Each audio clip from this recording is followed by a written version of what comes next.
Welcome back to For the Record. It's episode 4 of For the Record. Is it episode 4 spelled F-O-R?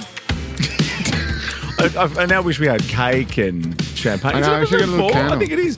Yeah, I'm we're Tim really Blackwell. finding the groove, aren't we? And you every are week, Tim Blackwell. I'm going to be asking you, Jai Hildebrand, 4 burning questions from the world of news. Oh, I love the world of news. It's my favourite You really world. do? Yeah, I do. Is there any other world for you? There are no other worlds. No. There's just, there's News World, there's West World. Yes. I don't like that world. I just like News World. There's, that's Westfield Shopping Town. That's good as well. That's a town. Maybe we'll do towns next week. I love a Westfield. I love a Northland, a Southland, an Eastland. Yes. Yeah.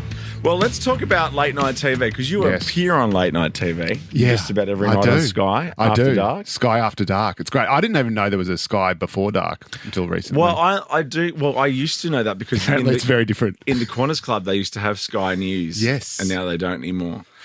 Really? Yeah. What did we do to upset them? I have no idea. But that's the only time I used to see Pete Stefanovic on mute. Is when I was getting a Berkshire Muesli. It's good to catch up, Hey, Pete, how you doing? So let's talk about The Late Show. Yes. This is the American Yes. Late Show. I will play you a little bit of audio. This is Stephen Colbert. The show will be coming to an end early in 2026. I want to let you know something that I found out just last night.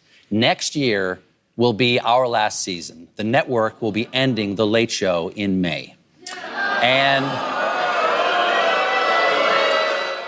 And that's the Late Show brand. So question number 1. Why?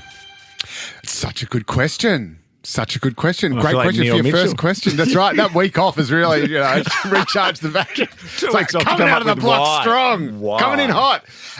Well, it depends on who you listen to. The easy answer, the face value answer, is that late shows are just really, really, really expensive. Yeah. And it's a contracting market. Because this was the Letterman one. If you are just the Late Show brand is since Letterman, right? That's right. So Letterman was the Tonight Show, which I think was Johnny Carson's show that he made. And then they shifted to Jay Leno and Letterman said, F you, jumped ship to CBS, started The Late Show, made it his own for 20 years, and everyone knows that Letterman's was the best and 100%. Way better than Jay Leno's.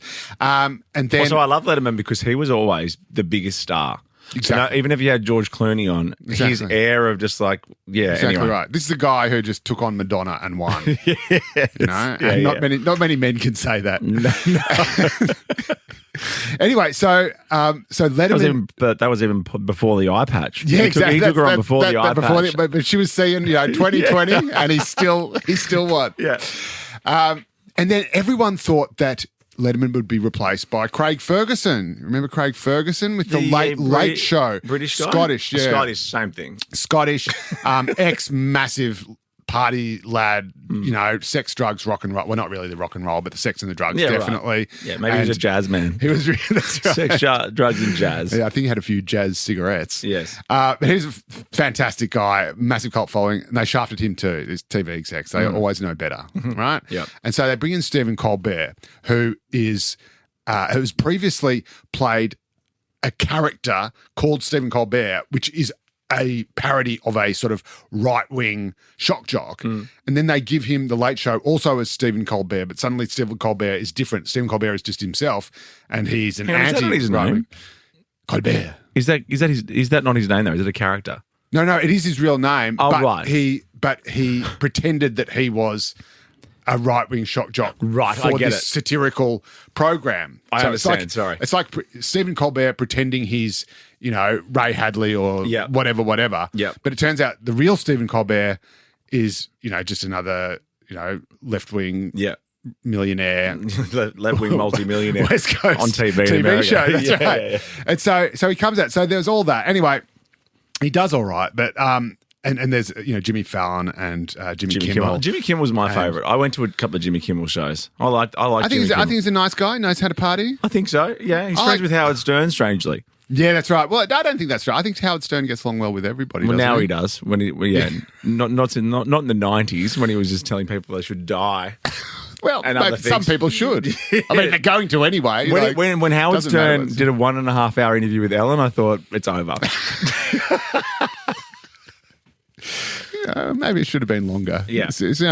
Joe Rogan probably would have done a 3-hour interview with Ellen. Yeah. And, and brought ivermectin into it. That's right, yeah. So anyway, but these shows are expensive. You know, you got your in-house bands, you got your team of writers to write all the jokes for a whole room full just for an opening monologue, and everything else. I mean, the project. Channel 10 couldn't even afford the project. Times that by 10. And that's what you got. So I think you're the first person to compare The Late Show to the project, but good on you. Obviously, The Late Show is not quite as good as the project. Of course not. Probably not quite as expensive either. From what I've got 10 years plus now. That's right. Yeah. So it's just a matter of costs, right? So you think it is? Well, that is the official explanation. Okay. Would you like to ask question 2? What the real story? Maybe, because I'm confused here, and this is a genuine question, and it's longer than why. Question 2. So what do CBS, which is the network that The Late Show's on in the US, and Trump have to do with each other? Why is Trump involved in this? Because here is another grab from Stephen Colbert after the axing of The Late Show. Donald Trump posted, "I absolutely love that Colbert got fired. His talent was even less than his ratings." How dare you, sir?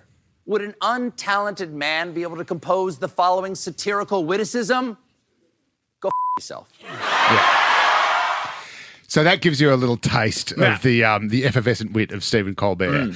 And the history there is that Colbert obviously is a massive Trump critic, as all 3 of the network, apart from Fox, obviously, and we can get to that later. Late Show hosts are. Trump is a huge, giant floating target, and he's easy to make fun of. Which I think is a mistake, because Trump is actually very funny himself and is in himself so entertaining that if you're trying to make jokes, it's like making jokes about Darren Hinch or something, you know? Yeah, I see. He's already funny. He's already entertaining. Yeah. Anyway, so I think it's low-hanging fruit, but and misses the point, because you're often taking the piss out of someone who's already taking the piss out of themselves, kind of, because I think that's what Trump does. But anyway, but Trump also can get very prickly and can get a bit sensitive. Anyway, he launched a massive lawsuit against CBS, the parent company of the company that runs the Late Show, for a 60 Minutes episode. It's a different show, but the 60 Minutes episode that edited Kamala Harris to basically clean up her infamous word salad. So there's a big sit-down interview. We know with Kamala Harris, they're rare as teeth when she was running for president, because she just cannot get a coherent sentence out of her head. And so she's going, blah, blah, blah, blah, blah, moving forward and back and unbecoming and whatever the fuck. And CBS and 60 Minutes was accused of basically cleaning it up and making her sound really good and powerful and coherent, and that's kind of against the law. You're not meant to do that. You're not meant to, because that's interfering in the electoral process. That's why we don't edit this podcast. That's right. It just comes out perfectly first time. 100%. That's right. So Trump, in his Trumpy way, sues CBS for $10 billion. And CBS ends up settling for, I think, $16 million, right? And I would say that's quite a good bargain. That's quite a, and Colbert just goes filthy on that. He goes, that's gutless, that's cowardly, you should have stood up to him. And did he say that on air? Yeah. So he's actually been, so this is the first kind of conspiracy theory as to why, maybe not, it's hiding in plain sight, that Colbert was mouthing off about the bigwigs, the executives, and they said, well, screw you, we pay your salary, we're not going to do that if you're just going to slag it off.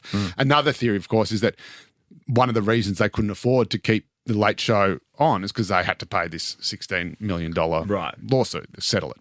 That doesn't really check out, because we're talking about companies that have shite loads of money. Yeah. Shite loads of money doesn't feel that huge. Except even though they've got heaps and heaps of money and they're spending heaps and heaps of money, they're also under a huge amount of pressure, and they're struggling. And I know this because they own.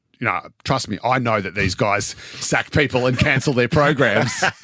Because strangely enough, kind of happened to me. Sort of happened to everyone I know. Yeah. So same thing with Studio 10. It got too expensive, and that's why Channel 10 axed it. And that, of course, is owned by CBS and Paramount, same company. Same thing with The Project, slightly superior, late night offering to The Late Show, and so partly is. Maybe it's just not money, but maybe it's just, they had to settle this thing for 16 mil, so they can't afford, they're cutting costs everywhere, and The Late Show looks like an obvious place to cut costs. But then we get to the meta conspiracy theory, right? Oh, so yeah. part of the reason why CBS and Paramount are struggling for money so much is because they just can't compete with other big studios like your Warner Brothers, your Disneys, your Universals, right? And so they want to merge with another studio called Skydance. Skydance. Yeah. It's a real studio? It's a real studio. It's got a real logo and everything. It's obviously not as big Run by Nikki Webster? as the other ones. So they did the opening ceremony of the Sydney Olympics. I'm not sure if you saw And then they that. really laid low for a while. That's right. Do a lot of harness work. We'll make you believe someone can dance in the sky. But you'll see it. If you go to the movies, you'll see their logo. So it's not as big as the Warner Brothers and the Universals and the MGMs or whatever, but it's there.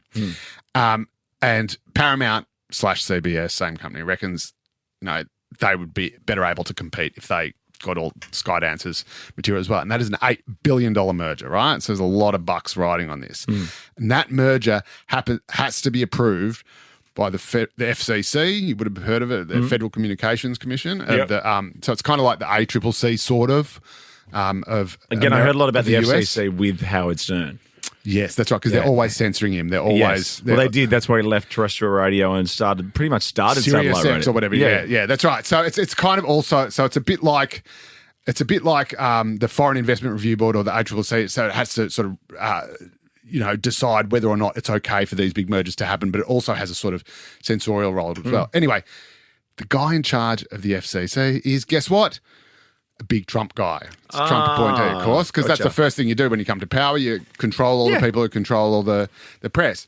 And so the theory is that they need this Trump guy to approve their $8 billion merger to basically save the company, and he's less likely to do that if you've got a little kind of squeaky wheel, a pain in the ass, guy like Stephen Colbert literally saying, F you, Trump, every other day, even after you've sacked him. He's still got... I was going to say, your show's over in May next year. It's a lot of lead time. Because normally in radio, if you're going to get sacked, you don't... After the last show. You don't even know. Get That's another right. show. You don't get to... This thing is powerful. That's right. Yeah, they cut up your card. They cut up your swipe card. You got a cardboard box. Yeah, there's no 10-month goodbyes. No, that's right. So it was just very, very strange. I got about... I think when I was on Triple M, they told us in advance. Yeah. And by us, I mean me. They told you after show one. That's right. This isn't working out. January 31st. Look, Joe, we're not sure if this is... You've got till December and that's it. But yeah, he's got almost another year and he's still going up there slagging off Trump and also slagging off management as well. Also Colbert had all the support. This was like, we're recording this on a Wednesday. So last night, American time, Colbert had every other late show host basically in the audience showing support. This isn't about us. This is about the audience. Jim, can we get some shots of these people having a great time? Wow. Those guys seem to love being on camera. Literally all of them. John Oliver, Jimmy Fallon, Jon Stewart, the lot. Yeah, that's right. And Jon Stewart did a great bit on it, which I know you and I have seen, which is fantastic. And I think it's the best one. But that also goes, I'm not sure if we're up to question 3 yet. Yeah, that we are. Also goes to another problem and another reason why Stephen Colbert has been sacked, because there was so much sort of groupthink among the late night hosts. They were all very much anti-Trump. They're all sort of doing the same kind of routines. They all seem to think fairly similarly politically, to the point where there was a very famous moment a couple of years ago, I think it was, where they all decided to basically do the same show, and they all basically did the same kind of show. I think it was about climate change or something, or some whatever. And Greg Gutfeld, who has his own late night show on the Fox network, said, this is just moronic. What are you doing? And anyway, they all did this thing, and they thought it was sort of this great idea of solidarity and, making a really powerful stand and, highlighting this important issue or whatever it was. The audience hated it. And it turned out that for the first time ever, Greg Gutfeld and his right-wing late night show on Fox News beat all of them, all three of them combined. All right, so so the ratings aren't what they were either, because they're basically all the same. It's the same kind of offering, And Fox Well, is. two are called Jimmy, for God's sake. That's exactly. I can't even tell the two Jimmys apart. I forget which is which. One's But better. so Fox is actually wiping the floor with these massive sort of tentpole marquee shows. Well, that's kind of question 3 going off script a little bit, but that confuses me. If we're going to stay with Trump and stay with these big networks, Yep. apart from the gift, why would Trump sue the big guy who owns Fox, which Fox is basically 24/7? I'm so glad Trump, you asked. Trump. Yep.